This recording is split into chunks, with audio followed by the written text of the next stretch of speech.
Hi friends, तो आज हम बात करेंगे सब्स्टिट्यूट इफेक्ट, कॉम्प्लीमेंट्री इफेक्ट्स और कई सारे गुड्स के बारे में, जैसे normal goods, inferior goods, Giffen goods और वेबलिन गुड्स। सबसे पहले हम बात कर लेते हैं सब्स्टिट्यूट। सब्स्टिट्यूट मतलब एक गुड नहीं है तो आप दूसरे से काम चला लेते हैं। जैसे कई बार आपके घर में अगर चाय पत्ती नहीं है तो आप कॉफ़ी से काम चला लेते हैं।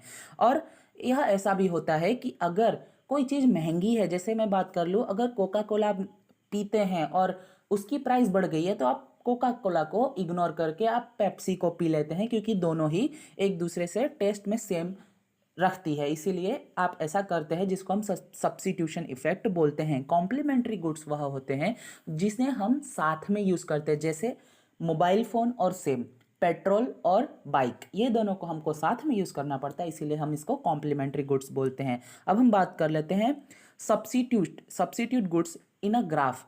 जो लेफ्ट हैंड साइड पे आपको दिख रहा है वह है सब्स्टिट्यूट इफेक्ट, जिसमें अगर एक गुड का प्राइस बढ़ता है तो दूसरे का डिमांड बढ़ जाता है। जैसे अगर कोका कोला का प्राइस बढ़ रहा है तो हम पेप्सी का डिमांड बढ़ा देते हैं। यह बिल्कुल पॉजिटिव इफेक्ट है। कॉम्प्लीमेंट्री गुड्स बल्कि नेगेटिव इफेक्ट दिखाता है। अगर मोबाइल फ़ोन का दाम बढ़ रहा है तो हम सिम भी खरीदना कम कर देंगे, मोबाइल फ़ोन भी नहीं खरीदेंगे और सिम भी नहीं खरीदेंगे। तो यह होता है कॉम्प्लीमेंट्री इफेक्ट में, जिसे हम ऐसा बोल सकते हैं कि यह एक नेगेटिव इफेक्ट करता है। अब हम बात कर लेते हैं इन्फीरियर गुड्स। देखिए, इन्फीरियर गुड्स और गिफन गुड्स बिल्कुल एक तरीके से ही काम करते हैं। हम ऐसा बोल सकते हैं कि इन्फीरियर गुड एक बड़ा टर्म है, गिफन गुड एक छोटा टर्म है।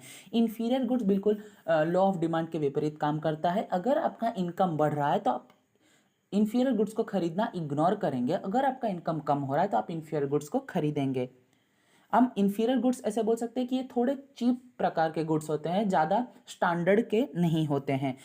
यह आपको दिख सकता है। जो नॉर्मल गुड्स होते हैं, बिल्कुल नॉर्मली, जैसे आप ग्रोसरी में खरीदने जाते हैं, और जो नॉर्मल गुड्स है बिल्कुल लॉ ऑफ डिमांड के साथ ही काम करते हैं, जैसा यह ग्राफ में दिख रहा है लेफ्ट हैंड साइड पे। और जो राइट हैंड साइड पे है वह है इन्फीरियर गुड्स, जो बिल्कुल लॉ ऑफ डिमांड के विपरीत काम करता है। गिफन गुड्स वह होते हैं जो नॉन लग्जरी प्रोडक्ट होते हैं, which demand increases as per price increases and the vice versa, define the standard law of.